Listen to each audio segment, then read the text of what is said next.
Porque a senhorita Bingley de Orgulho e Preconceito é a segunda maior pick-me da história, ficando atrás apenas de Sara Andrade do BBB. Tem um ditado popular que é perfeito, e ele diz que quando você aponta um dedo para alguém, tem 4 apontando para você. E eu queria usar isso para comentar uma cena de Orgulho e Preconceito que é basicamente uma aula de projeção. Porque ela mostra pra gente que muitas vezes você enxerga no outro o que você não quer admitir em si mesmo. Para quem não conhece, Orgulho e Preconceito acompanha a vida da família Bennet. A Jane Bennet, que é a filha mais velha da família, começa a chamar a atenção do Sr. Bingley, que é um ricaço super simpático que acabou de se mudar para a vizinhança. E a irmã da Jane, a Elizabeth, que é uma mulher afiada, ousada, independente, começa a chamar a atenção do amigo do Bingley, que é o Darcy, que é um homem ricaço também, mas que é super orgulhoso e muito mais elitista. E guarda esse detalhe porque é importante. O Darcy já tinha elogiado a Elizabeth antes.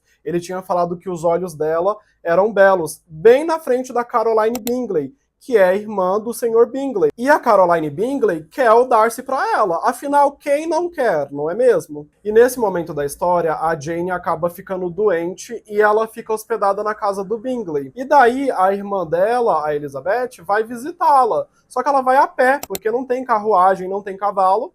Então ela decide ir a pé e ela tem que atravessar o campo, andando quilômetros para ver a irmã. E então, quando ela chega na casa dos Bingleys, ela chega com o cabelo bagunçado, com a barra da saia suja, porque ela andou quilômetros. Ela cumprimenta todo mundo e já sobe no quarto para poder ver como a irmã dela está.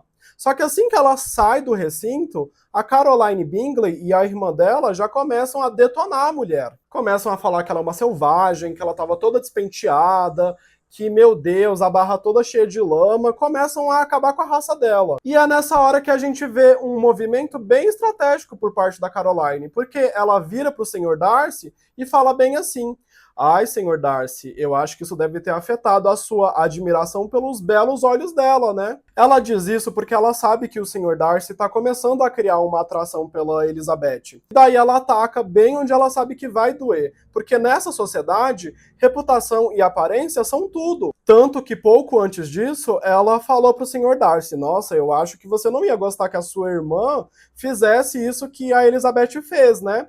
Porque ela o tempo todo tá querendo mostrar como essa conduta da Elizabeth é uma conduta reprovável, é uma conduta errada, pra tentar diminuir a atração que o Sr. Darcy sente por ela. Só que o tiro dela sai pela culatra, porque quando ela diz isso pro Sr. Darcy, ele responde falando: não, o exercício fez até os olhos dela ficarem mais brilhantes.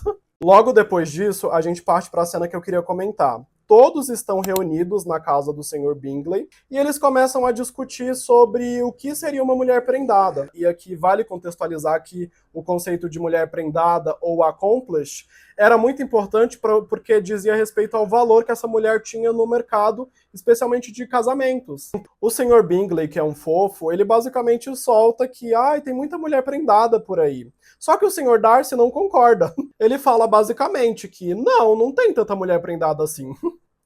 Eu conheço muita gente, mas eu não posso dizer que eu conheço mais do que 6 mulheres prendadas. E daí a Elizabeth dá uma cutucada, falando: nossa, então o senhor deve ter uma barra lá no alto pra definir uma mulher como prendada, né? E aí ele responde: sim, eu exijo bastante mesmo. E aí a Caroline Bingley, que é a maior pick-me da Inglaterra, que é a Sydney Sweeney do século XIX, não poderia perder a chance de entrar na conversa para puxar o saco do Sr. Darcy. Então ela começa a falar as exigências para uma mulher ser considerada prendada, quase como se ela estivesse apresentando o edital de um concurso público. Eu vou ler aqui no livro os requisitos que ela traz. Uma mulher deve conhecer bem a música, deve saber cantar, desenhar, dançar e falar as línguas modernas, a fim de merecer esse adjetivo. E além disso, para merecer o título de prendada de verdade, é preciso que possua um certo quê em sua maneira de andar, o tom da voz e no modo de se expressar.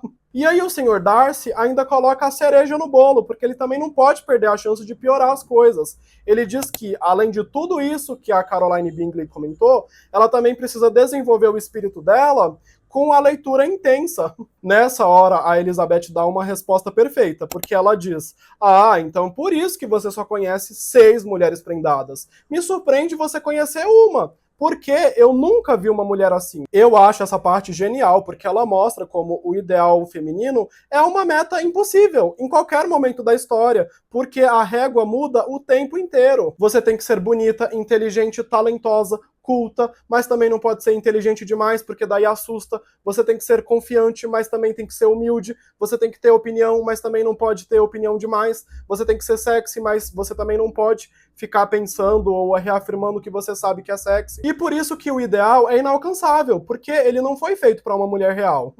O ideal não descreve uma pessoa, ele descreve uma fantasia. E quando uma mulher é vista como fantasia, ela não é tratada como um ser humano. E eu amo a ironia da Elizabeth nessa cena, porque ela faz uma coisa muito sofisticada.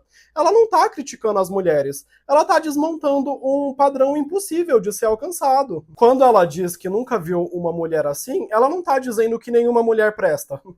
Ela tá dizendo basicamente que, olha, isso que vocês estão descrevendo não é uma mulher, é uma fantasia. Porque essa lista de requisitos é claramente irreal.